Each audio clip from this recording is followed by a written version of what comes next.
가야 성경적이겠죠. 그 말은 부흥을 목표로 한다라기보다는 성경대로 이루어져야 되니까.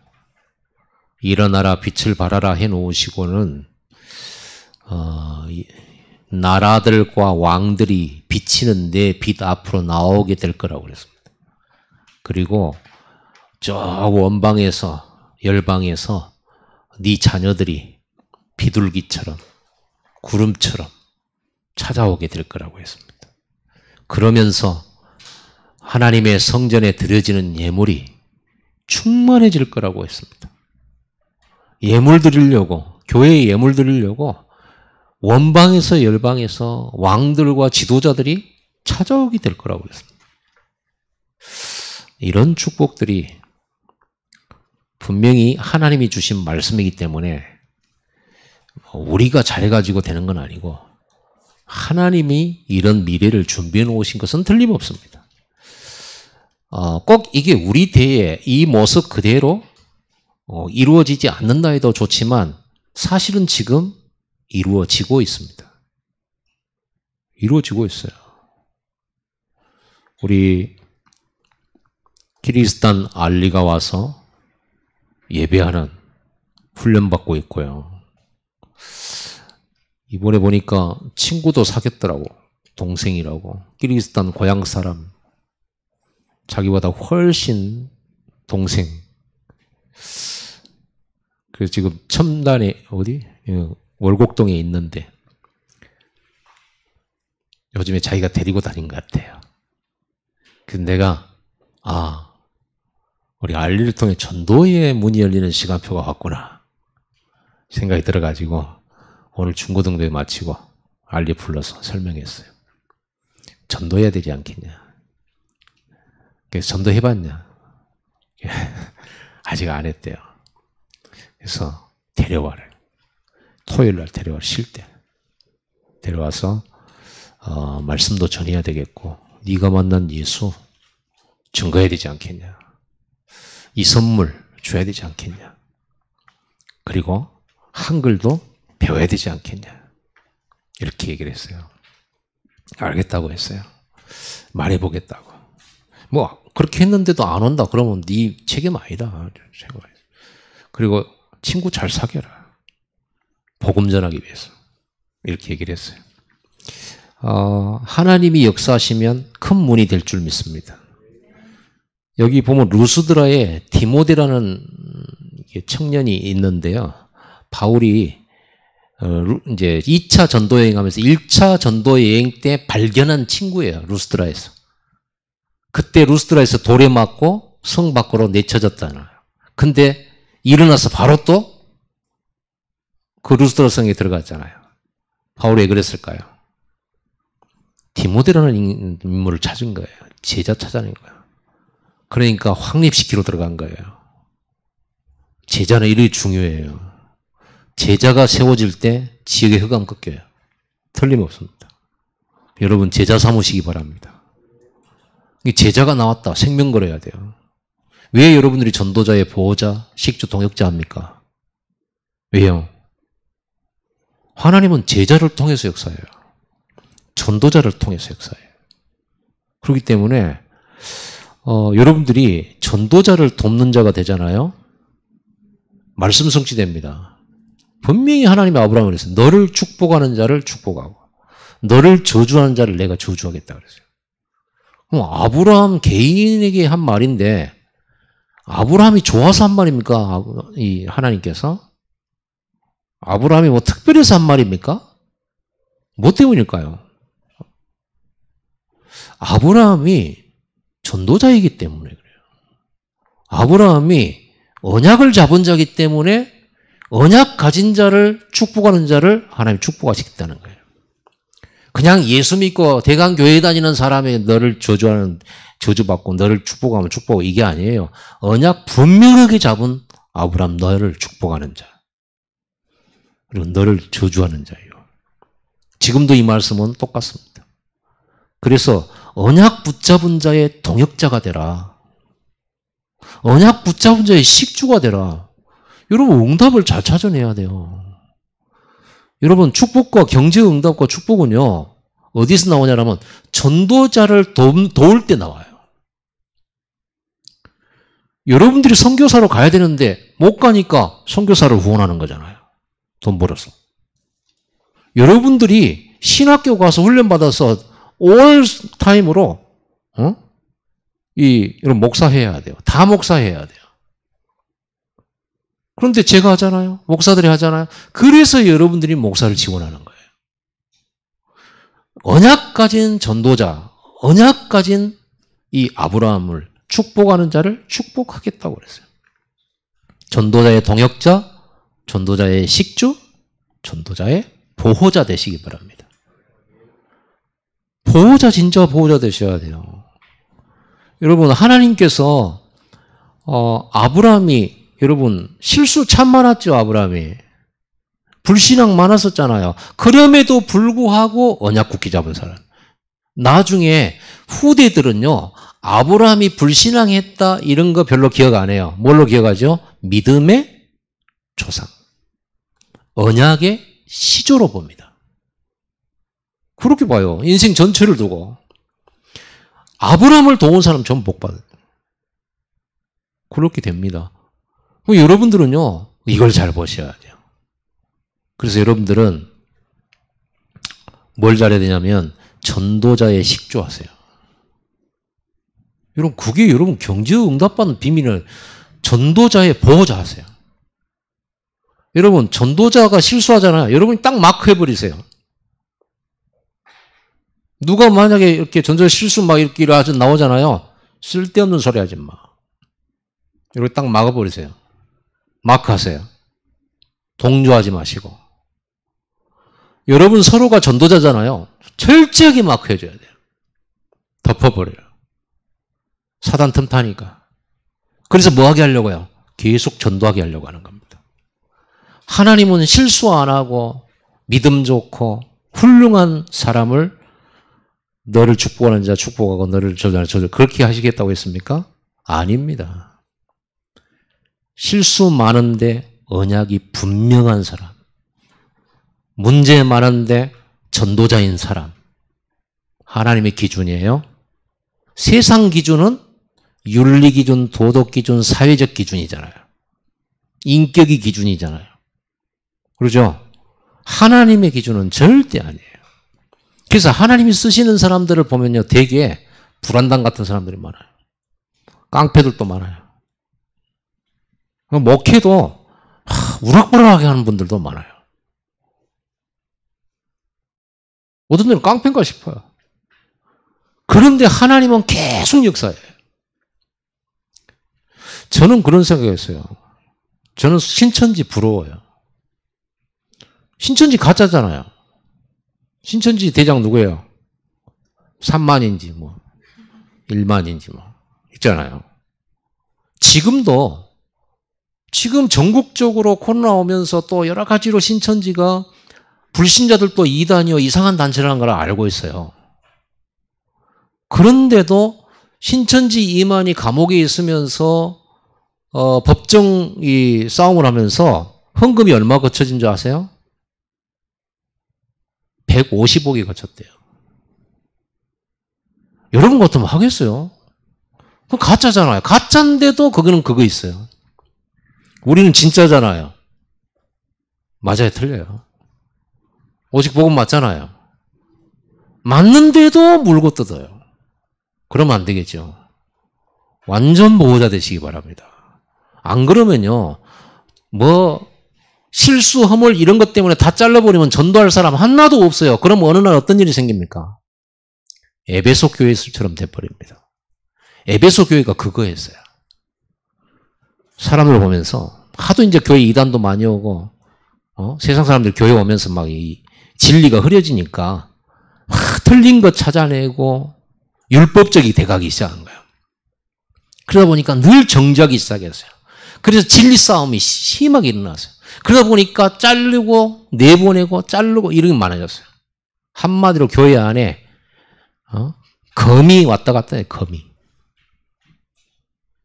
그러니까 예수님께서 계시록에다가 에베소 교회에 뭐라고 말했습니까? 너의 잃어버린 첫사랑을 빨리 찾지 않으면은, 내가 촛대를 옮기겠다 그래. 촛대를 옮긴다는 말은 교회의 역사 안 하겠다는 말. 이 교회 역사 안 하겠다. 하나님이 교회 역사 안 해버리면 어떻게 됩니까? 예수님이 교회 역사 안 하면 어떻게 됩니까? 끝나는 거죠. 결국은요, 에베소 교회는 지금 없습니다. 터키 에베소 교회 없어요.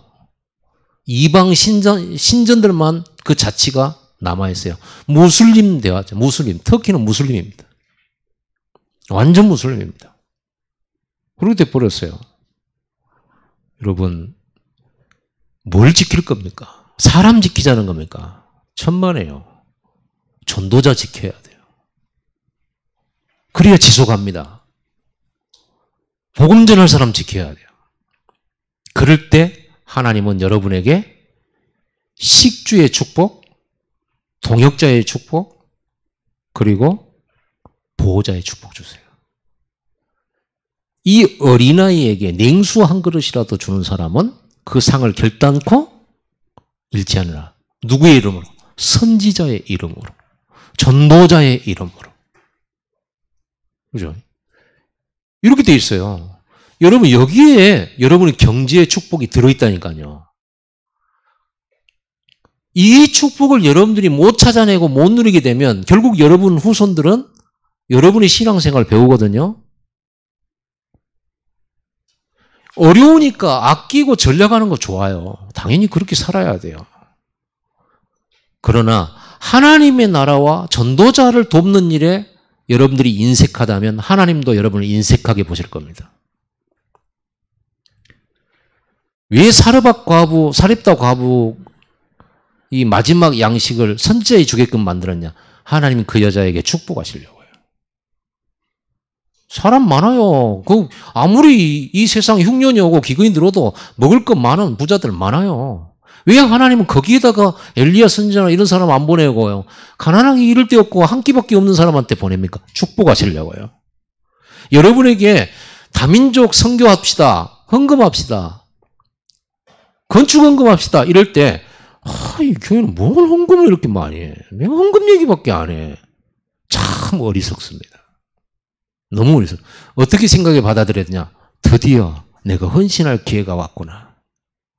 내가 하나님의 나라의 동역자, 보호자, 식주의 축복을 받을 시간표가 왔구나. 여러분 항상 준비하고 있어야 돼요. 탁 모아놓고 준비했다가 탁 중요한 시간표예요. 교회에요. 선교사님 모시잖아요. 줄 서야 돼요. 밥 살려고. 선교사는 어디서 주무십니까? 물어보는 해야 돼요. 제일 좋은 호텔로 모셔야 돼요. 누구 때문입니까? 여러분이 내가 하는 걸 자랑하기 위해서입니까? 아닙니다. 세계 선교하시는 귀한 분, 하나님의 사자잖아요. 그렇게 해서 여러분 준비해야 되는 겁니다. 여러분 그거는요, 말 안 해도 해야 되는 거예요. 말 안 해도. 이 영적인 이 원리가 그렇게 되게 돼 있어요. 성경의 원리는 그렇게 되어 있습니다. 왜 아브라함이 제사장, 멜기세덱 제사장이 축복하는데 거기다 자기 재산의 10분의 1을 드립니까? 뭐 하려고 드릴까요? 나 돈 벌었으니까 뭐 표시점 낼게 이겁니까? 아니면 기부입니까? 아닙니다. 아브라함은요, 욕심이 많은 사람이에요. 어떤 욕심이냐? 하나님이 아브라함에게 천하 만민을 살리는 복을 너한테 주겠다 그랬어요. 그 복 받으려고. 언약 성취. 그랬어요. 그게 최초의 11조입니다. 아브라함이 들은 최초의 11조. 이런 영향을 받아서 야곱이 도망갈 때 베델에서 약속한 게 11조예요. 이거는 경제와 완전히 연관입니다. 놓치지 않기를 바랍니다. 이거 정말 중요한 거예요. 그래서 여러분의 믿음과 불신앙의 싸움은 헌금 봉투에 돈 넣을 때부터 시작되는 거예요. 영적 싸움이에요. 그 말은 내가 지금 너무 어려운데 막 너무 심하게 막 충동적으로 막 하라는 거냐? 아닙니다. 기도 충분히 하셔야 돼요. 기도가 담긴 헌금이어야 돼요. 액수는 중요하지만 중요하지 않아요. 정말 내가 기도하고 담았다면 그건 최고의 헌금이에요. 그런데 내 마음에 막 왔다 갔다 막 이런 상태에서 그래도 믿음을 결단해야지 하면서 내 의지로 기도 안 하고 내가 막 충동적으로 결심해가지고 팍 이렇게 넣었어요. 기도 안 하고 하나님이 안 받으시는 건 아닌데요. 여러분이 그걸 딱 들여놓고 심하게 들여놓고 이제 여러분 시험 들어요. 시험 들었다면 그거는 들을 때 기도 안 한 거예요. 시험 들었다면. 그렇지 않습니까? 정말 기도하고 하나님 앞에 중심으로 그렇게 해서 작은 것이라도 드렸다면 괜찮은데 여러분들이 기분에 의하여 순간적으로 충동에 의해서 갑자기 막 이렇게 돼가지고 기분에 의해서 그러고 이제 계속 나는 하루 이틀 3일 드릴 때는 기분 좋았는데 점점 드리고 나서 그 빈 곳에 대한 영향이 오기 시작해. 어딘가를 가야 되는데 차비도 없어. 뭘 먹어야 되는데 먹을 것도 없어. 손님이 왔는데 대접할 것도 없어. 근데 하나님은 내가 헌금 드렸으니까 하나님 주셔야 되는데 안 주셔. 이게 10일이 되고 20일이 돼. 자, 어떻게 됩니까? 마음속에 알게 모르게 불신앙만 딱 남아요. 헌금 많이 드리면 내가 괴로운 거야. 적당히 해야지. 이렇게 돼요. 그래서 처음에는 다 은혜 받을 때는 헌금 봉투에 10,000원짜리가 들어가다가 나중에는요, 이 은혜 못 받으면 1,000원짜리로 들어가는 거예요. 그렇게 된다니까요. 그 유목사님 얘기 안 들어봤습니까? 무속 절간 다닌 분들이 교회 오면요, 헌금을 20만 원, 30만 원. 왜? 절에 가면서 그렇게 했거든. 근데 계속 다니다 보니까 옆 사람은 헌금 넣는 거 보니까 10,000원 넣거든. 5,000원도 넣고. 눈치 보다가 그렇구나. 네, 넣기 시작합니다. 중요한 건 그게 아니에요. 과연 여러분들이 헌금을 드릴 때 이게 복음을 위한 것, 전도를 위한 것, 하나님 나라를 위한 것이 분명하다 했을 때는 기도하면서 넣으세요. 기도하면서 헌금 액수도 정하세요. 기도하면서. 그냥 충동적으로 일하지 말고 진짜 기도하면서. 우리 중직자들은 이번에 하나님 앞에 예물 드리잖아요. 하나님이 나를 일꾼으로 써주시고 나를 구원해 주셔서 하나님 나라의 장군들로 세우셨단 말이에요. 당연히 마땅히 예물 드려야죠. 그러죠. 아니 아기 예수 보러 가는데도 그냥 빈손으로 못 가고 동방박사들이 황금과 유약과 몰약 가장 귀중한 걸 들고 가서 그 아기 예수 앞에 경배하면서 내는 예물도 있는데 우리가 예수 그리스도 그 피로 구원받아서 우리가 하나님 앞에 언제 우리가 생을 걸고 나 구원해 주셔서 감사합니다 하고 생을 걸고 여러분 헌금한 적이 있냐고. 없잖아요. 그런데도 또 세계복음화의 일꾼으로 불러서 우리를 축복하셨다고 했어요. 우리는 마른 막대기 같고 우리는 그 떨기나무 같은 사람들이에요. 그런 우리를 불러서 우리 호주머니에서 주머니 빼내가시려고 여러분이 헌금하라는 게 아닙니다. 하나님께서 여러분의 그릇에 채워주시고 꽉꽉 눌러서 차고 넘치게 만들어서 더 많이 선교하고 더 큰 그릇으로 준비돼서 시대를 담고 세계를 담고 시대 경제를 담도록 만드시는 거예요. 좀 세게 말하죠. 제가 또 세게 말하자고 했어요. 지난번에 우리 중직자들 세게 말해요. 우리 중직자들 꼭 알아야 됩니다. 신방을 갈 때 목사님이 갑니다. 신방 가면 여러분 봉투 2개를 준비하세요. 반드시입니다. 하나는 신방 감사헌금으로 하나님께 드릴 거, 하나는 목사님 여비로 드리는 거예요. 식사비나 여비로 드리는 겁니다. 항상 2개 준비하세요. 여러분 자녀들한테 꼭 가르치세요. 거기에 원리가 있다니까요. 만약에 제가 사르밧 과부 시대에 내가 살았다, 이 원리를 알았다. 지나가는 엘리야 보면 어디 가십니까? 나 밥 먹으러 가는데. 어디로요? 사르밧 과부한테. 하나님 그렇게 가라고 했어요. 안 됩니다. 이리 오십시오. 제가 하겠습니다. 거기는 저녁하고 저는 점심하겠습니다. 저라면 그렇게 하겠어요. 내가 응답받는 비밀, 축복받는 비밀인데 몰라요, 이거를. 그 순간에는 한 끼로 유지할 수 있지만 하나님의 나라와 그거를 위해서 드린 것은요, 한 끼가 아니고 3년 동안 채워졌어요. 그 떡반죽 그루가 기름에. 그랬죠? 흉년 끝날 때까지 이 집에는 먹는 문제 없어요. 그러세요. 먹는 문제를 마지막으로 목숨 걸고 낸 거거든요. 하나님 나라를 위해서. 이 집은 흉년 끝난 날까지 떡반죽 그릇에, 기름 그릇에 기름이 닿지 않았고 떡이 안 떨어졌어요. 계속 나와야 돼. 계속 나와.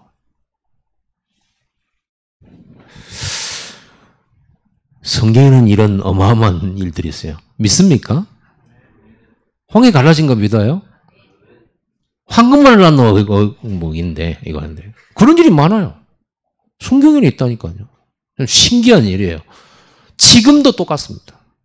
지금도 눈에 안 보이게 어떻게 우리가 세계복음을 할 수 있었는지 뭐 보고할 수 없을 정도로 하나님 그렇게 축복하셔요. 어떻게 우리가 할 수 있어? 어떻게 나 같은 사람이 여기까지 오늘까지 살아남았는가? 어떻게? 몰라요. 이해가 안 돼요. 여러분 물고기 2마리 보리떡 5개 그걸 떠서 줬는데 예수님께서 뜯어서 이렇게 이제 7사람한테 나눠줬어요. 12제자한테 나눠서 12제자가 그걸 가지고 또 뜯어줬어요. 그러면 이게 반틈을 나눴더니 반틈이 딱 붙었는지 떡을 뜯었는데 갑자기 그가 떡이 하나 또 붙었더니 이렇게 하든지 모르죠. 저도. 근데 그 얘기는 안 돼 있어요. 성경에. 왜 안 돼 있을까요? 아마 자기들도 떼어주고도 어떻게 된지 몰라.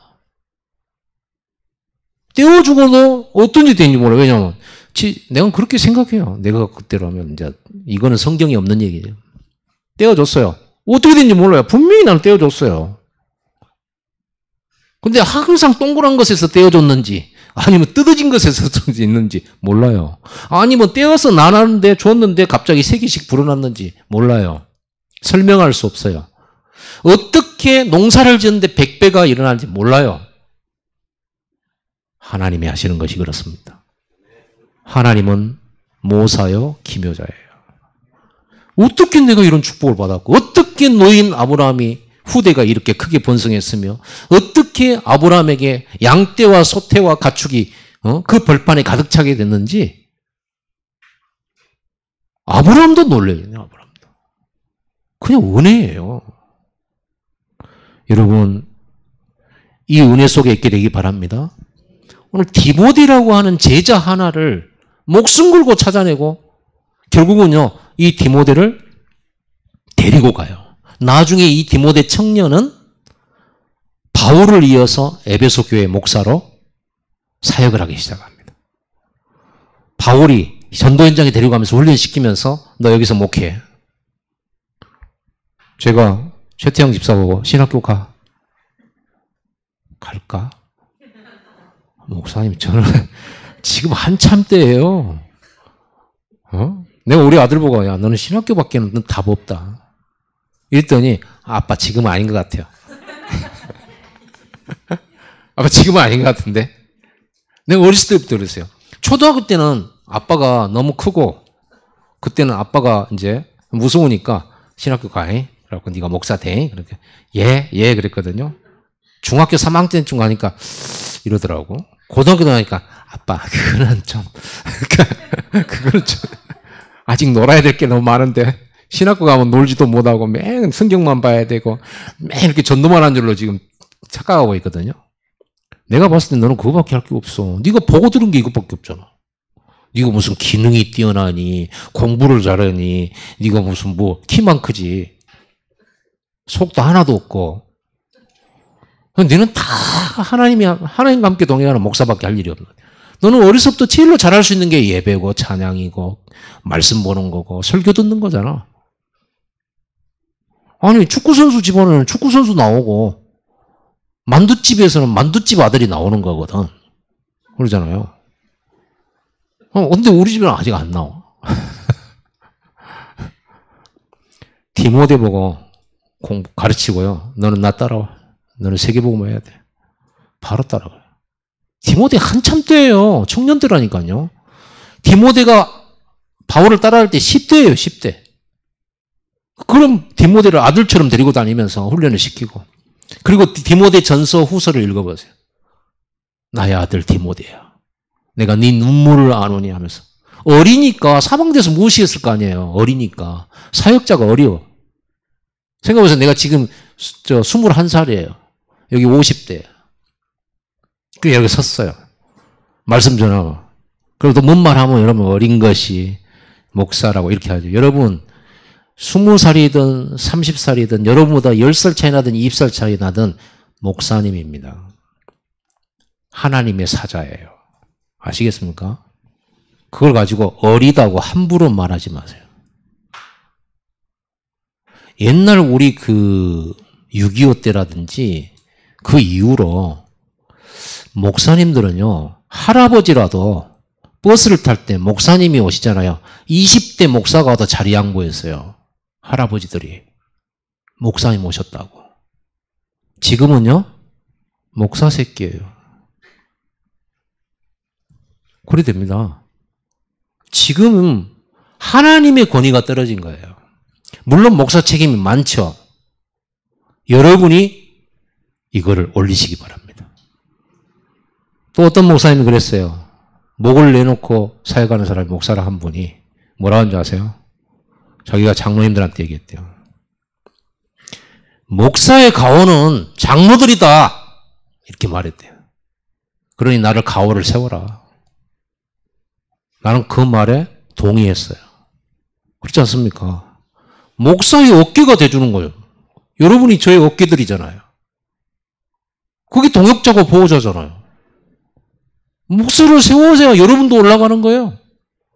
하나님을 높이면 나도 올라가듯이 목사, 하나님의 사자, 전도자를 이렇게 세우면, 받들면 여러분도 같이 올라가는 거예요.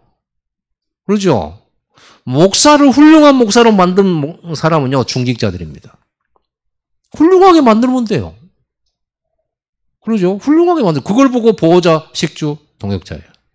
여러분이 목사를 가당치 않게 여기면 여러분도 가당치 않는 교회의 그냥 중직자입니다.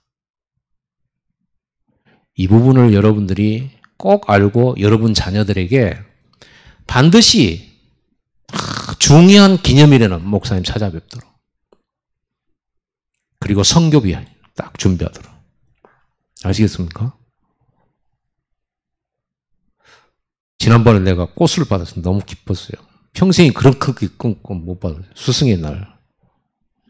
그런데 한 가지가 비어있더라고. 나 꽃 속을 한참 뒤집었대. 이렇게 봉투가 있는 줄 알고. 꽃은 11홍이라 화무 11홍이야. 10일이면 접을잖아요. 꽃은 썩어가는데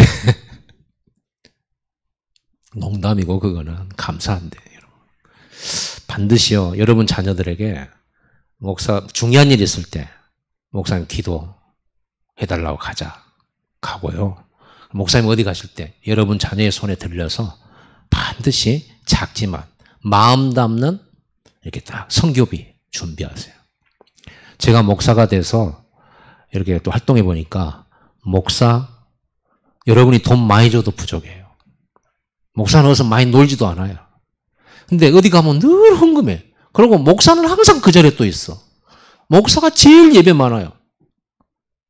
여러분들은 주일날 왔다 수요일 금요일 예배 딱 이게 몇 분이면 되잖아요. 오늘 한 달이면요 예배가 얼마나 많은지 모르고 헌금을 안 내고 또 이거를 안 내고 있으면 얼마나 이게 또 그런 줄 아세요? 그렇습니다. 여러분이 목사 사례비 이 부분도 마찬가지입니다. 목사 사례비를 많이 책정을 해주네요. 많이 헌금해요. 많이 헌금합니다. 여러분들은 11조 떼먹을 수도 있지만 목사는 11조도 못 떼먹어요. 왜? 다 보고 있는데? 헌금위원들 다 불꽃 같은 놈들 목사님 11조 떼먹었네? 그러면 누가 헌금하겠어요? 그렇죠? 그러니까 할 수밖에 없어요. 그리고 제가 20대나 30대 이런 때는 목사님들 모임 이런 전혀 없었어요. 독고다이. 완전히. 그냥 나 홀로 목사야. 노예 때는 어떻게 한 번씩 목사님들 만나요. 지금은요. 내가 원치 않아. 나는 이런 사람이 아니에요. 나는 딱 친구 3명, 교회 그밖에 없어요. 그런데 어느 날 어쩌다 보니 나이도 이렇게 먹어가고 그러면서 노예 일도 보게 되고 또 친구 목사님도 생기고 저 멀리 있는 동기 목사님도 연락이 되고 또 막 어디에서 막 도와달라고 한 사람도 생기고 선교사님도 이렇게 되고 이러다 보니까 제가 친구 3명밖에 몰랐던 옛날 나인데 지금 제 전화번호부에가 전화에 몇 명이 들어가 300명이 들어가 있어요. 300명. 한도 끝도 없어요. 그러면요, 조금만 뭐 하면요, 뭐 표시해야 돼요. 이거 해야 돼요. 표시해야 되고. 또 이러다 보니까 몇 명이서 또 우리끼리 선교팀을 한번 만들어 보자. 좋지. 회비네. 이런 회비 낸 데가 5군데. 그래서 저는요, 제가 늘 드리는 교회 헌금 내면서 하나님 역사해 줍소서. 내가 마음껏 헌금하고 어디 가서 주머니 비어가지고 부끄러워서 이렇게 렘넌트 키운다고 하는데 선교한다고 하는데 내가 없어가지고 못 내는 그런 일은 없게 해주옵소서. 내가 더 많이 하게 해주시옵소서. 내가 우리 성도들보다 경제 축복 더 많이 받기를 원합니다. 하나님은 내 주머니를 풍성하게는 안 했지만 항상 있게 만들어 주셨어요. 항상 있게. 감사하죠. 우리 집사람은 늘 비지만 나는 항상 있어요. 항상. 왜? 내가 하나님 앞에다. 근데 요즘 더 필요해졌어요. 나는 아직 노회장도 안 됐는데 차기 노회장님 하면서 밥 사야죠. 이런 분들이 또 많아져가지고 노회장 되고 나서 살게. 그러면 안 되죠. 지금 뭐라 그래, 레임덕이 왔대요. 10월달에 이제 10월달 우리 8월 29일에 우리 중직자 임직이고요. 10월 4일이 첫 주 일요일인가? 첫 주 월요일인가? 그래요. 그날 우리 교회에서 전남노회 노회가 열립니다. 전남노회 노회. 저는 그래서 하도 부담이 돼가지고 코로나가 10월에 사정없이 확산되게 해달라고 봄부터 기도를 했는데 왜냐면 코로나 없으면 사람들 엄청 오잖아요. 우리 교회당 좁은데 남의 교회당 빌리는 건 좀 자존심 상하고 그래서 저는 노회장 되기 전에 성전 건축하기를 너무너무 바랬었는데 어쩔 수 없었어요. 그래서 교회당이 적지만 우리 교회에서 노회장 교회에서 원래 노회를 하거든요. 근데 여기는요 코로나 해가지고 다 한 40명 50명 앉으면 딱 차버리잖아요. 그래서 봄쯤에 되면서 막 전망을 굉장히 밝게 하더라고. 이제 코로나 주사도 맞고 예방주도 맞고 그래서 나는 우리 목사님을 만날 때마다 변이 바이러스가 상륙해야 된다고 늘 주장을 했어요. 근데 왜 그러냐고 그랬더니 노예를 우리 교회에서 하려고 하면 40명 이상 못 오면. 그랬더니 지금 대차나 갑자기 막 하루에 1800명이 이렇게 너무너무 감사한 마음이 막 생기려고 그러지더라고. 코로나 걸린 분들한테는 죄송하지만 얘기하고 싶어서 그런 거예요. 여러분 진짜로 여러분들이 뭘 어떻게 여러분 경제 축복 갖고 싶잖아요. 그렇죠? 하나님이 어떻게 하신가 한번 봐보세요. 성경이 나온 대로 한번 해보세요. 가르치세요. 그리고 우리 중직자들은요 목사의 사정을 잘 알아야 됩니다. 아니 목사는 갑자기 돈 필요한 일이 안 생길까요? 수백만 원씩 때로는 수천만 원씩 갑작스럽게 그런 일이 안 생길까요? 참 그런 일이 안 생기기 지금까지 온 것도 기적이에요. 여러분 사정을 잘 이해해야 돼요. 목사를 좀 이해를 해야 돼요. 목사. 시간이 많이 갔습니다. 다음 주에 우리가 만날 때는 목사가 주로 하는 일이 뭐고 목사의 사정들을 내가 얘기해 줄게요. 목사의 사정들. 그러면 여러분들이 목사란 이런 거구나. 목사 입장에서 이렇게 생각해 볼 수도 있겠구나. 이렇게 여길 수 있겠죠. 반대로 목사는 중직자의 사정을 잘 헤아려야 되겠죠. 서로. 그래야 보호자, 식주, 동역자 할 수 있어요. 목사님이 지금 5천 원이 급해 죽겠는데 아이스크림 사고 목마르시죠 하고 한다. 5천 원짜리 아이스크림 들고. 그럼 내가 딱 받을 때 5천 원을 주지. 이런 생각이 들어요. 무슨 말인지 아시겠어요? 그런다니까요. 오늘 이거는 녹음한 거 안 내보내지 마세요. 어쨌든 다 나갔어? 취소시켜주세요. 자,